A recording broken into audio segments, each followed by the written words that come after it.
Hello students, मैं doctor Meenakshi Meena. आज की हमारी क्लास बीए पार्ट 2 के विद्यार्थियों के लिए आयोजित की जा रही है। आज का हमारा टॉपिक है उपकल्पना या प्राकल्पना, हाइपोथेसिस। इसकी परिभाषा कुछ समाजशास्त्रियों ने इस प्रकार दी है। लुंडबर्ग, प्राकल्पना एक काम चलाऊ सामान्यीकरण है जिसकी सत्यता की जांच अभी बाकी है। पीवी यंग कहती हैं, एक कार्यवाहक विचार जो उपयोगी खोज का आधार बनता है, कार्यवाहक प्राकल्पना है। अब प्राकल्पना का अर्थ देख लेते हैं।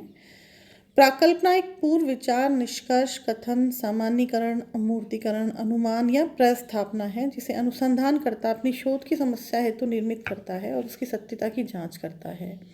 उसकी सत्यता की जांच के लिए आवश्यक सूचनाओं का संकलन करता है।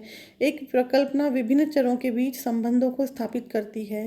प्राकल्पना सामाजिक अनुसंधान और खोज को आधार और मार्गदर्शन प्रदान करती है। अब हम देखेंगे कि प्राकल्पना के स्रोत क्या क्या हैं, प्राकल्पना हमें कहाँ कहाँ से प्राप्त हो सकती है। तो इसके स्रोत में सर्वप्रथम हम लेंगे नंबर 1, सामान्य संस्कृति। सांस्कृतिक पृष्ठभूमि भी प्राकल्पना के निर्माण में महत्वपूर्ण भूमिका निभाती है।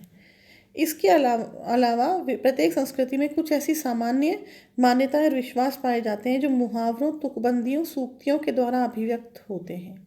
ये कहाँ तक सत्य हैं, यह जानने के लिए अनुसंधानकर्ता इन्हें उपकल्पना मानकर अध्ययन कर सकता है।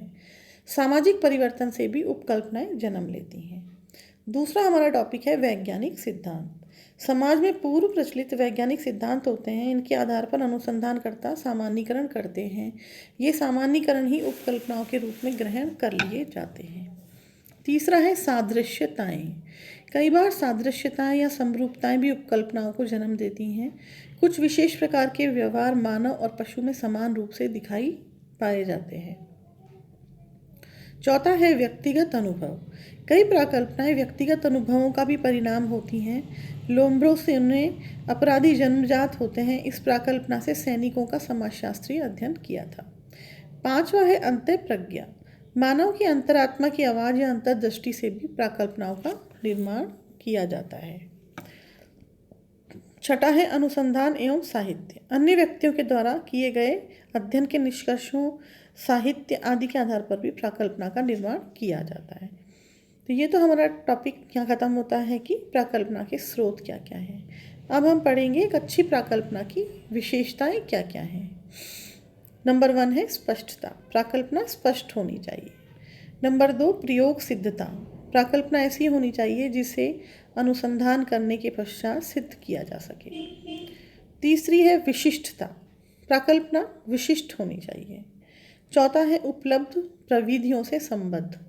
अध्ययन में, अनुसंधान में हम जिन भी प्रविधियों का उपयोग करेंगे, जैसे साक्षात्कार, अनुसूची, अवलोकन आदि, इन प्रविधियों के द्वारा प्राकल्पना को सिद्ध किया जा सके, ऐसी प्राकल्पना होनी चाहिए। पांचवा सिद्धांत समूह से संबंधित। प्राकल्पना कोई कोरी कल्पना या ख्याली पुलाव नहीं होना चाहिए। प्राकल्पना ऐसी होनी चाहिए जो कि वर्तमान में जो सिद्धांत हैं उनके संदर्भ में ही बनाई जानी चाहिए। छठा है सरलता। प्राकल्पना बहुत कठिन और क्लिष्ट नहीं होनी चाहिए, उसकी प्रकृति सरल होनी चाहिए। तो आज हमने अध्ययन किया प्राकल्पना की विशेषताएं, परिभाषाएं, प्राकल्पना का अर्थ, प्राकल्पना के स्रोत और एक अच्छी प्राकल्पना की विशेषताएं। तो आज की क्लास में इतना ही। नमस्कार।